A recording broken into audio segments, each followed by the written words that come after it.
5 సంవత్సరాలు ఎక్కడ వేసిన మట్టి అక్కడే ఉంది. వీలైతే వీళ్ళు చేసిన పని విధ్వంసం చేశారు. ఇక్కడుండే పైపులు దొంగిలించకపోయారు, ఇసుక దొంగిలించకపోయారు, కడాన రోడ్లేస్తే మెటలు కూడా దోవకపోయారు. ఇది ఏ విధంగా అభివర్ణించాలో నాకైతే అర్థం కావడం లేదు. ఒక్క బిల్డింగ్ కూడా ముట్టుకోలేదు. ఒక్క రాజధానికి మనం ఆ రోజు కట్టినటువంటి అసెంబ్లీ బిల్డింగ్స్ ఉన్నాయి, పక్కనే సెక్రటరియట్ బిల్డింగ్స్ ఉన్నాయి, ఇంకో పక్క అమరావతి హైకోర్టు బిల్డింగ్లు కట్టాం. ఆ హైకోర్టు కూడా డిస్ట్రిక్ట్ కోర్టు కోసం కట్టిన బిల్డింగు, అవి మాత్రం మిగిలే పరిస్థితికి వచ్చాయి. ఈ యొక్క రాజధాని మనం చూస్తే దగ్గర ఈరోజు నేను అన్ని తిరిగిన తర్వాత ఇప్పుడే నాకు అర్థమైంది ఏంటంటే ఏం చేయాలని అర్థం కాని పరిస్థితి.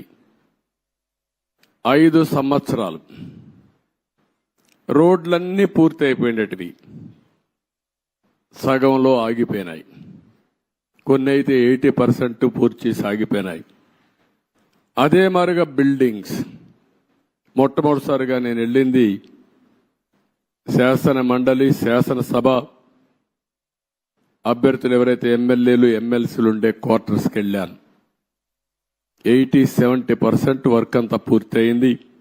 మిగిలినటి ఎక్కడ వేసిన గొంగళ అక్కడే మిగిలిపోయింది. ఆ తర్వాత పక్కనుండే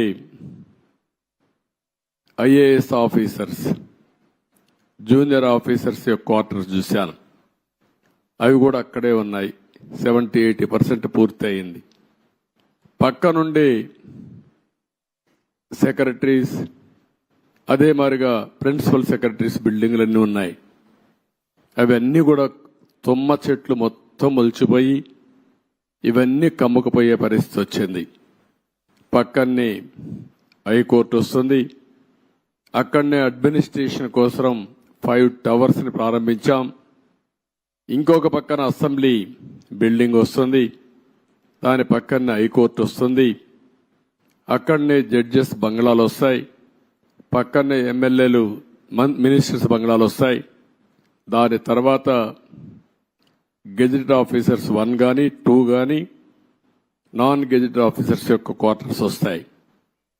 ఇవన్నీ కూడా ఎక్కడికక్కడ నిలిచిపోయినాయి. రోడ్లు కూడా అధ్వానంగా ఉన్నాయి.